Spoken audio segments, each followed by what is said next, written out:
will have izwi lenkosi bazalwane encwadini yesibili yamakhosi.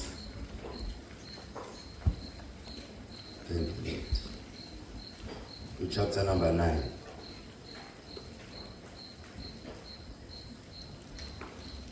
Incwadi yesibili yamakhosi, chapter number 9. Ngizocela siqale khona ku verse 1.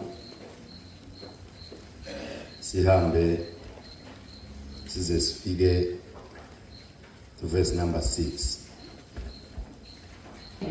Hallelujah. Kade sikhuluma ekseni bazalwane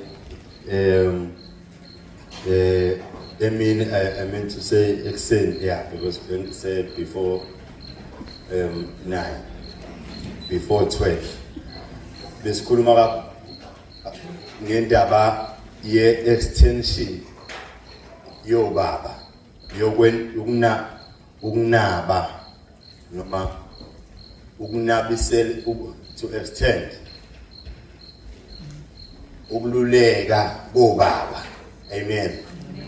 The extension of the fathers. Sitholile ukuthi uNkulunkulu une great master plan le abanayo eqaleni mayidala umhlaba nje. Kwakune plan lakhe elikhulu elali ngeqondwe umuntu ngaphandle kwakhe. I-outcome yalo lelo plan likaNkulunkulu namanje leyo plan isakwi-process. Abasendulo badlala ingxenye yabo nabo ukuthi babe befaka isandla kuleyo ekufezeni noma ekuphumeleliseni lelo cebo uNkulunkulu analo elikhulu. Namhlanje basafika nabanye sifike sifaka isandla kukho lokho. Akekho seqedile. Umphosoli uPaul uthi nami ngisho ukuthi sengikubambile, but ngikhohlwele kongemumva ngilulele kokuphambili, because iplan kaNkulunkulu, uNkulunkulu he is a manifold God. uNkulunkulu omningi. Amen. Futhi ungunaphakade. Sitholile ekseni ukuthi njengoba engunaphakade nje, lokhu kusho ukuthi amacebo akhe nawo angunaphakade. Manje ke njengoba amacebo akhe uNkulunkulu engunaphakade, usebenzisa abantu abanokufa, ababona ukubola, abafayo, abangekho ngunaphakade njengami nawe. Inyama yethu ngeke ibone ingunaphakade. Yebo umoya mase sikuKristu siyazi ukuthi siyophila phakade.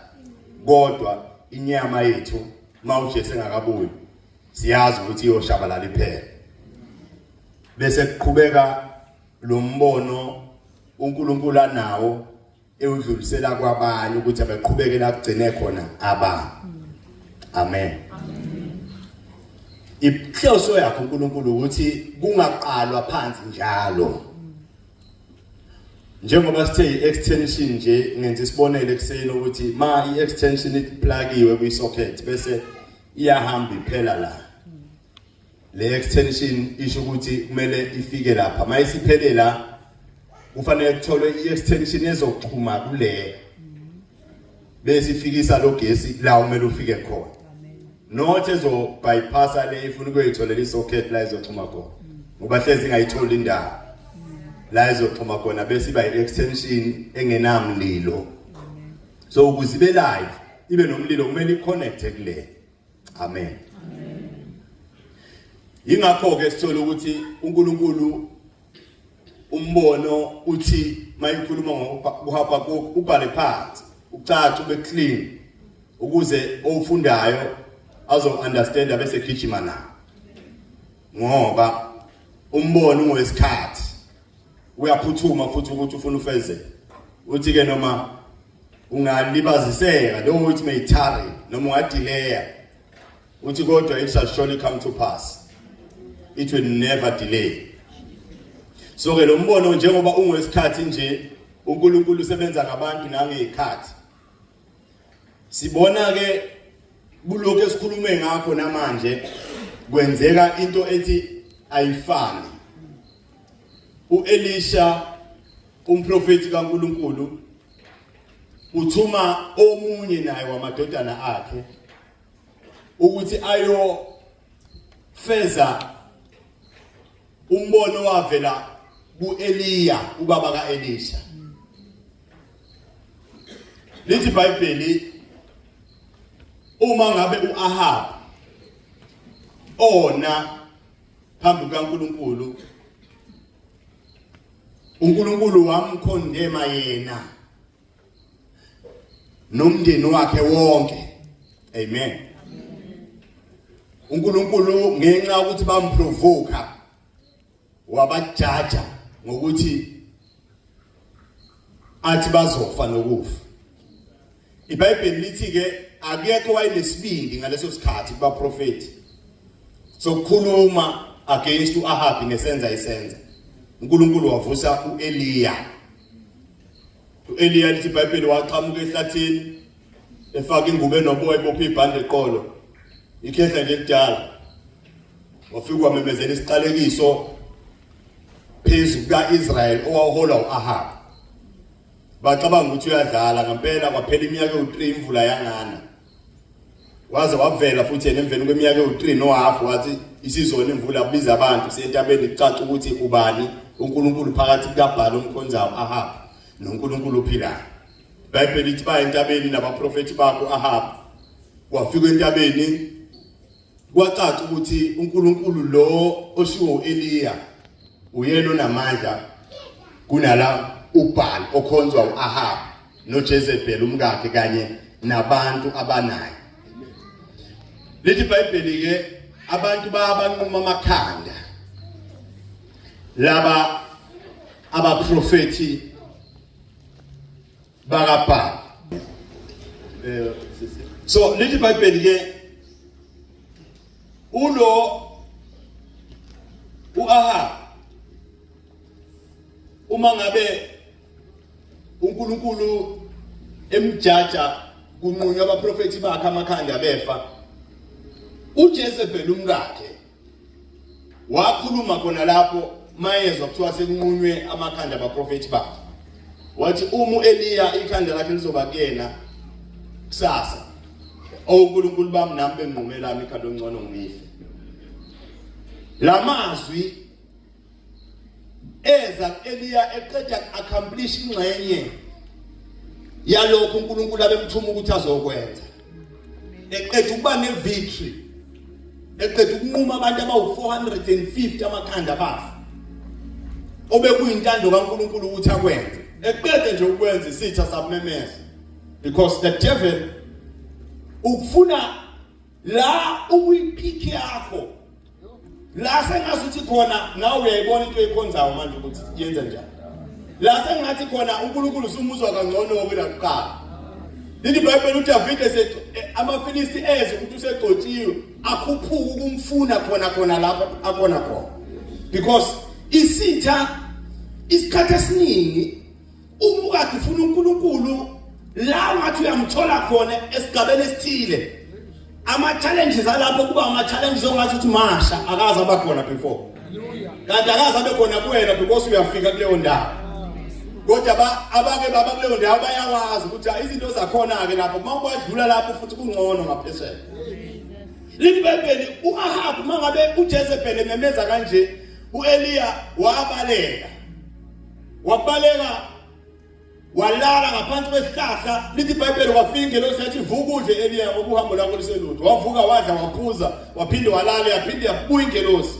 Wavuka wadla waphuza wasiyahamba for 40 days and 40 nights eyongena entabeni iHoreb.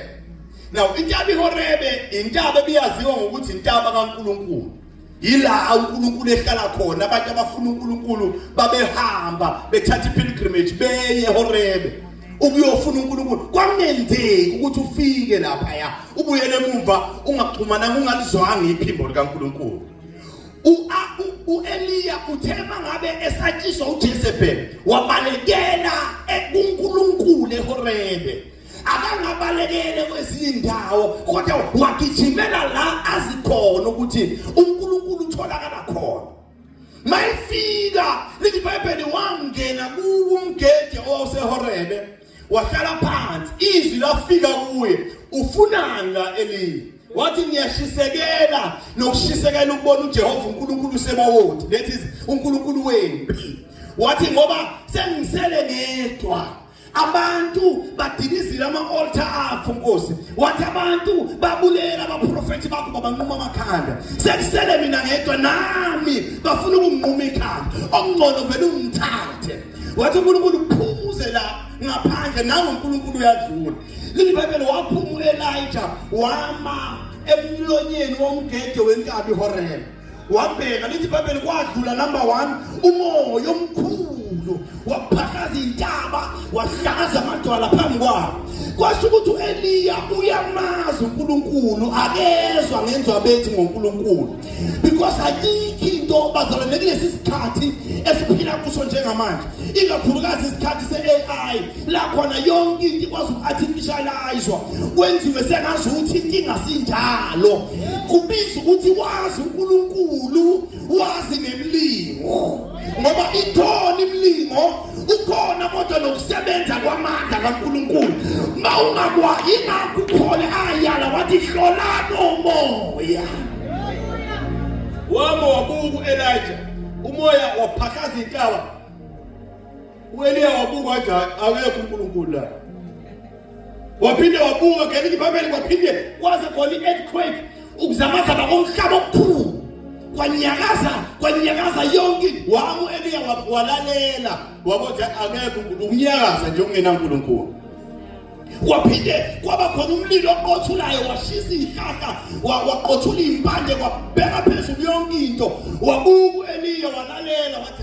akekho umlilo wona yebo kodwa uNkulunkulu akekho kulomlilo lithi iBhayibheli kuthema sekudluleko kwasekuza izwi elincane elahashaza endlebeni kaElijah lithi iBhayibheli uEliya wayeseqonda ukuthi nangoku uNkulunkulu wamboza ubuso bakhe ngengubo yakhe wayoma phambi kwalo uNkulunkulu kwaleli izwi elihashazayo lakhuluma kuye Elijah ufunani la wathi ngishisekela uJehova uNkulunkulu sebawoti abantu bakho bawisile Nkosi ama-altar abantu bakho babulela abaprofethi wathi nami sengisele ngedwa bafuna ukungibulala okungcono Nkosi mane ngife ngithathwe nguwe khona la lithi iBhayibheli uNkulunkulu wabotha isikhathi sika-Elijah ne-assignment abeyizele seyifezile sekufanele manje ukuthi qhubeke le plan kodwa ngeke yena esakwazi ukuqhubeka nayo wayesethi uNkulunkulu Elijah nanto ozoyenza-ke uzobuyela emuva ngendlela eqhamuke ngayo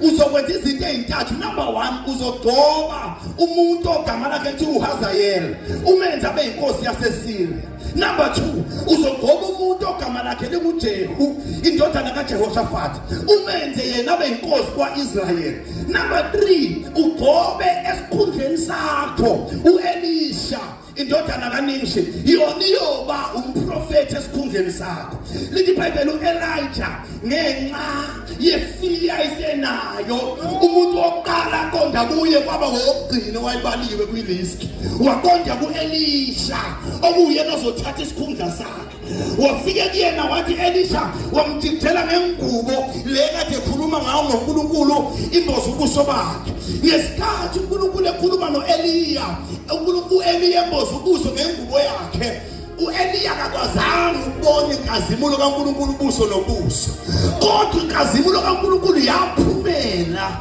kwimendli kaEliya eyayimboza ubuso bakhe iyona yatheleleka waphatha yona uElijah uma ngabe bona uElisha lithi iBhayibheli wathi kujela ingubo kuye wayesebuka ingubo yenza imlingo immediately ingubo ihlala phezu kwaElisha lithi iBhayibheli wehla phezu kweyinkomo elima ngazo Elisha wathi ngiyacela ungilinda ngifuna ukukulandela ngisafuna ukuyovalelisa kubaba nakubafowethu wathi uEliya ngenzeni kuwena angishongo lutho mina yenza okuthanda lithi iBhayibheli uElisha wezwa ukuthintwa amandla oqobo olwalisengubeni ka-Eliya kwamenza ukuthi ethi angizamiyeki lo muntu la eyakhona ngiyofa khona ngoba ngizwe isandla ngesikhathi ingubo ihlala phezu kwakho.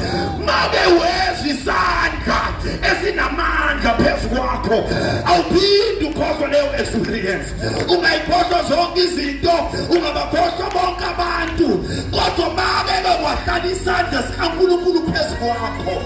Noma ungadaka utshwala uyothi udawa utshwala ukhale ngoba ngaphakathi kunomuntu othi lesiya sandla sikho la.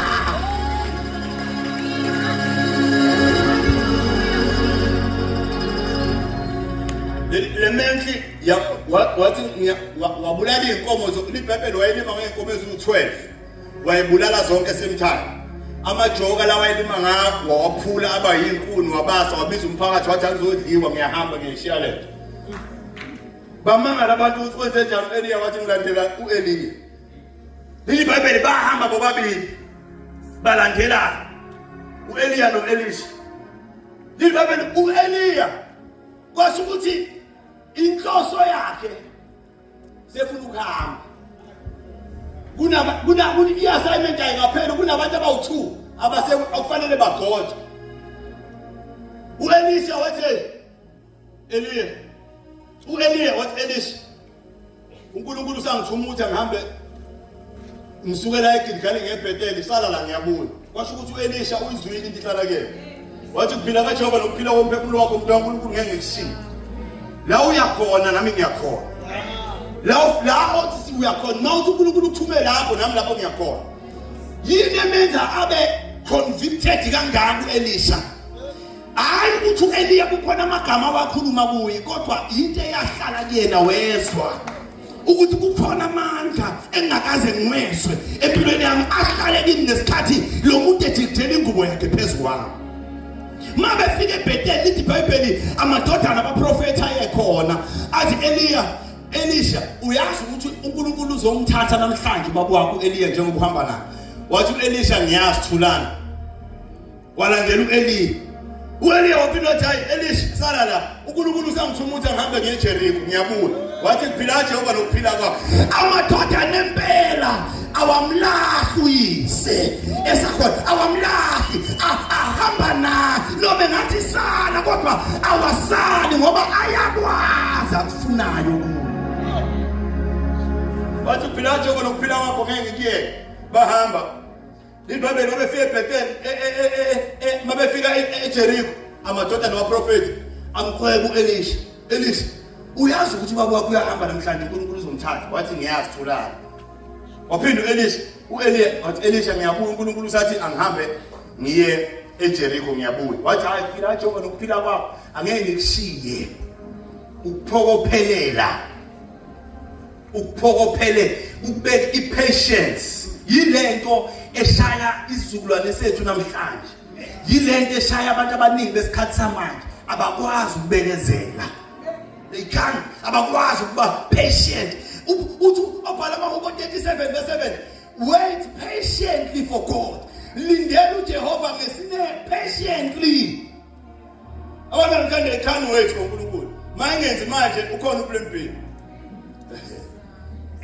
Wathi Elisha angikushiyi phila Jehova nokuphila kwakho la uyakhona ngiyakhona. Babeli basuka babawu2 bahamba amadodana abaprofeti la abalandela abashiyanga abalandela ngamuva babuka behamba ngoba babazi ukuthi uNkulunkulu uyamthatha uEliya namhlanje.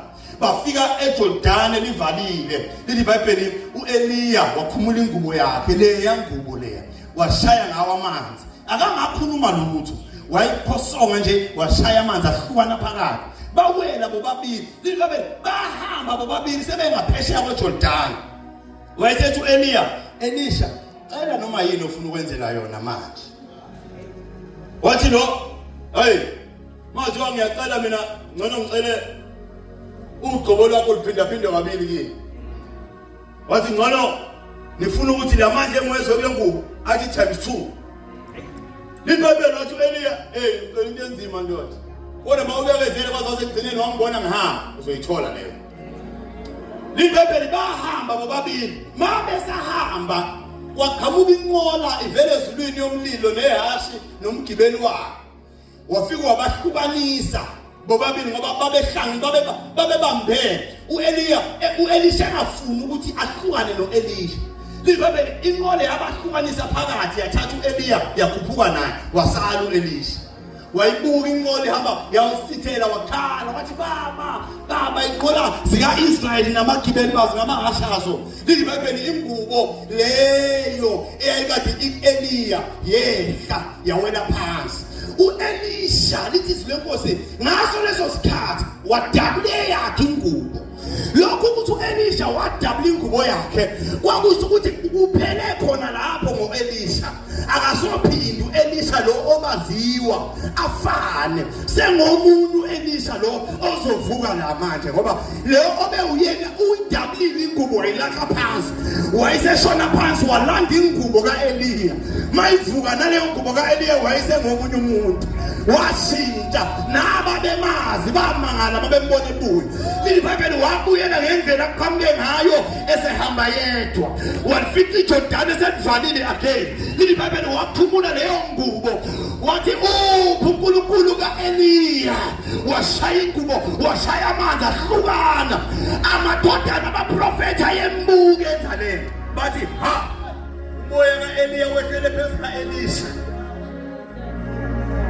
washintsha bathi umoya kaEliya wehlele phezu kaElisha usengomunye umuntu uElisha bathi Elisha sicela ukuyomcinga uEliya wathi angamcingi bathi siyacela wathi hamba bamcinga 3 days bangamthola babuya bathi asimtholi wathi ngitshelile ngathi ningamcingi ayisekho into ahambe nayo ushiye yonke into ushiye yonke babesalindele ukubona uEliya bona kanti uEliya seyishiye yena kuElisha uElisha usehamba usewu2 uElisha lilibhayibheli uEliya mangabe ehamba noElisha kokugcina uhambo lwabo wafika washaya amanzi ahlukana kwaba isimangaliso sokugcina esenziwa uEliya leso uElisha mangabe ebuya nengubo yakhe esakhe sokuqala isimangaliso washaya amanzi ahlukana ngoba amadodana aqhubeka nalo ugcine khona oyise awakaphansi la oyise begcine khona amadodakazi namadodana empela aqhubeka lapho ibhayibheli uElisha wenza imangaliso ezaba times 2 kulezi ezenziwa uEliya ehambe emandleni ehambe egcwele uqobo luphezulu kwakhe amandla ephezulu kwakhe lilibhayibheli uEliya kwahamba isikhathi naye wazoba nabakhe amadodana ayihlala nawe abafundisa laba ihlezi nawe bafundisa emveni kwesikhathi wakhumbula ukuthi konje ubaba uEliya uhambene nenqola engayiqedanga assignment kunabantu abangagcotshwanga babili nami sengize ngakhathala sengiyikhehle elidala lithi iBhayibheli wayeseyikhehle nawe uElisha wathi uyakhuphuka abafana abaqala bamthwenza bathi khuphuka mpandlandini kwasho ukuthi bakhwenza umuntu ogcwele uqobo likaNkulunkulu lithi izenkosi wababheka nje kwavela amabhele esifazana ababili ababamba badwengula ngoba kuyingozi bazalwane bami ukuqhubuluza umuntu ombethwe amazulu ehambe emhlabeni kuyingozi ukukhuluma kabi ngokhonjiweyo kaNkulunkulu nokumhlokoloza nokumthinta wakhala uDavide wabuza le ndoda wathi wendoda wena uthi ubulala uSawuli yathi yebo wathi umthinte kanjani okhonjiweyo kaNkulunkulu umuntu nje ngisho mina ngibozanga uthinta uSawuli webele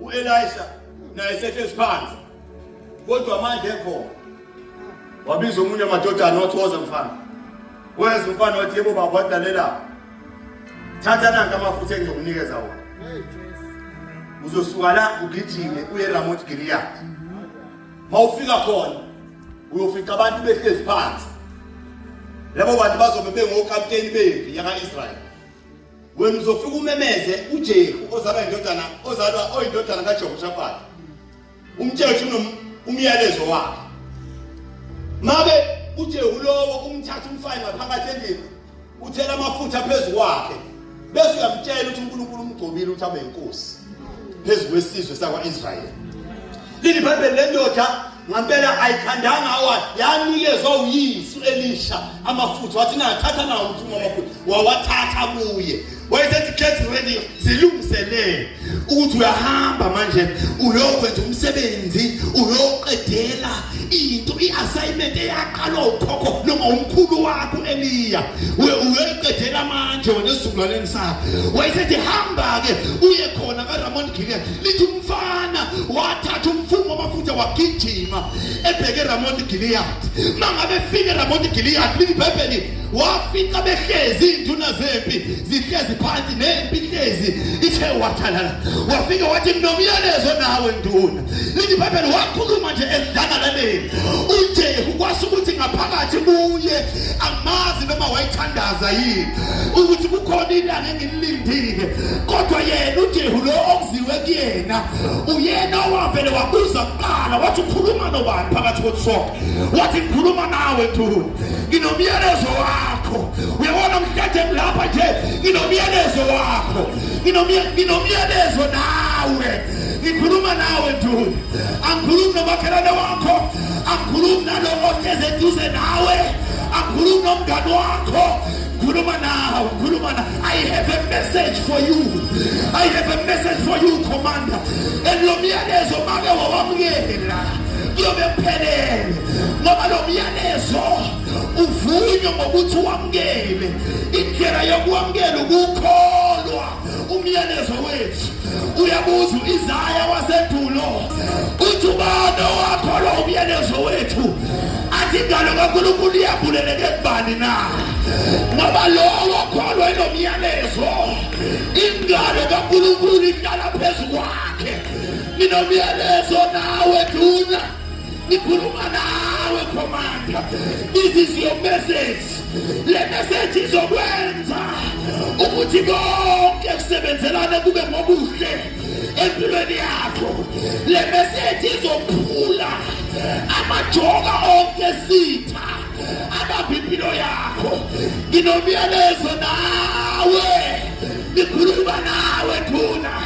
lo myalezo uzowuyizindonga zama-limitations empilweni yakho labe ungakwazi ukufinyelela khona mawamukela lo myalezo uyofinyelela ugamanqwe ngikhuluma nawe nduna nginomyalezo nawe this is your message ubani okholwa umyalezo wethu ingalo kaNkulunkulu iyabuleleke kubani lo myalezo uzophula ama-strongholds empilweni yakho konke okuyiphakamisayo okumelana nokuthiyana nempumelelo yakho mawamukela lo myalezo uyawa nginomyalezo nawe nduna uzokosa izifo uzokosa uvalo uzokosa ikhala uzokosa ukweswela nokusaba this is your message ngikhuluma nawe nduna nginomyalezo wakho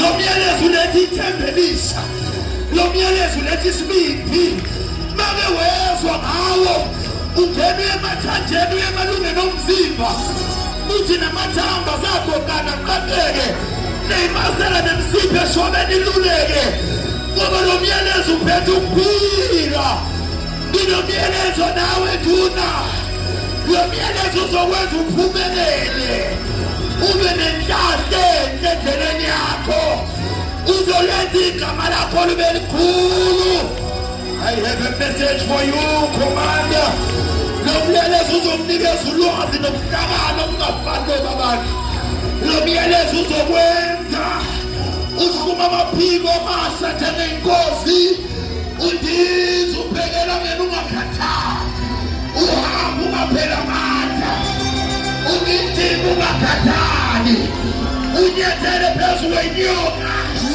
naphezu kofezela naphezu kwaso sonke isitha awuzuboniwe ilutho ubani okholwa umyalezo wethu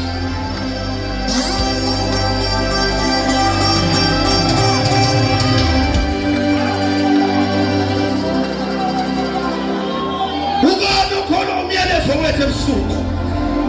uJehu wawukhola lo myalezo.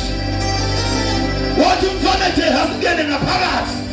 Ngoba lento ezokwehlela kuwena siyona into yasezidlakaleni ngaphandle. Kodwa amafutha ngaphakathi. Wayethi asingene ngaphakathi Jehu. Bangena ngaphakathi wathumba phansi. Wayekhipha umfume wamafutha. Ugobo. Wawuthele ekhanda lakhe. Wayethi uJehova uNkulunkulu wasezulwini ugobile namhlanje ukuthi ube inkosi. Ngizomemeza kubantu abathile la namhlanje. Ngiyawezwa amafutha aselungela ukuphuma manje. Aselungela uphondo liyenyakaza. Ukuthi uJehova ugobile. Ngaphezu kwezimo zakho uJehova ugobile. Ngaphezu kwezitha zakho uJehova ugobile. Ukuthi ube inkosi.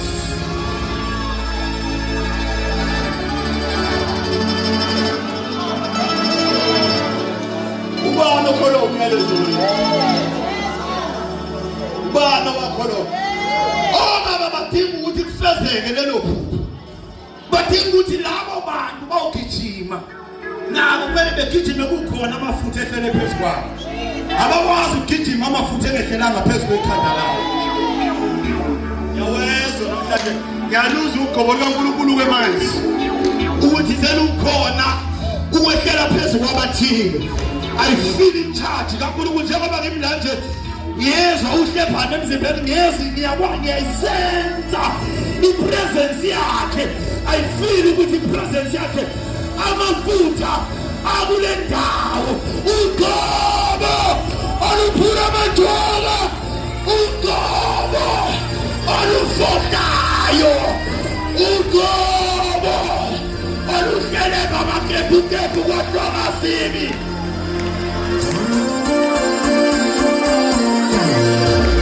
Amafutha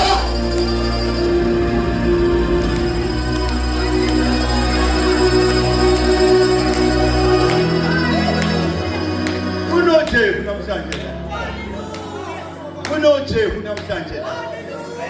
Ongaba iphutha ukuthi bebuyele emuva. Lithi iBhayibheli wathi uprofeti mayikhuluma lo mfana mangabe usuwathelile amafutha ungakusali bala. Kuma nje ngohlanje ubalele. Yona namhlanje ngizophuma nje ngohlanje la. Manje lamafutha ngawathela ngawathetela phezu komuntu ngophuma amahasha aziyeka ngibambela semiyaka. Ngoba ngiyobe angisenza ukulibala. Ngoba sisekho isidingo sokuthi ngilibala uNkulunkulu yena osewethu umsebenzi. Already yena uqalile umsebenzi omuhle uyoveza empilweni zethu. Iyaluza ugobo lwakhe. Ukwethela phezu kwabathile. Nendlela yaso siyakhatha.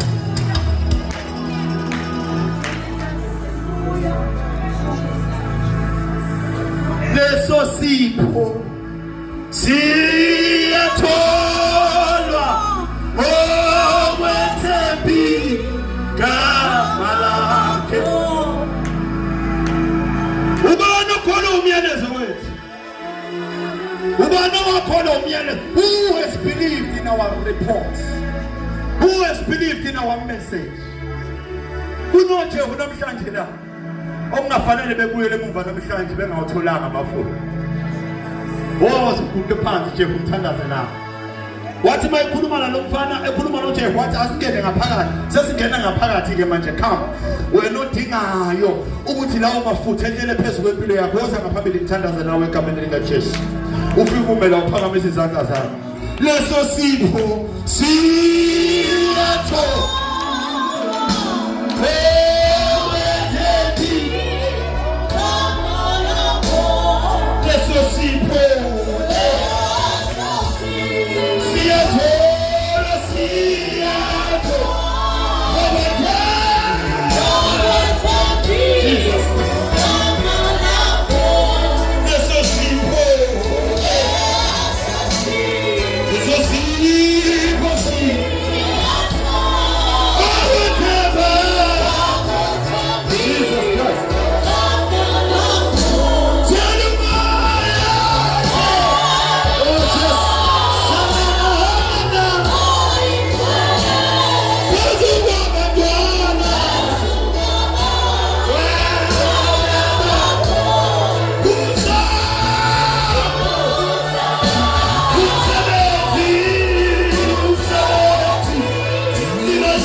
Sicela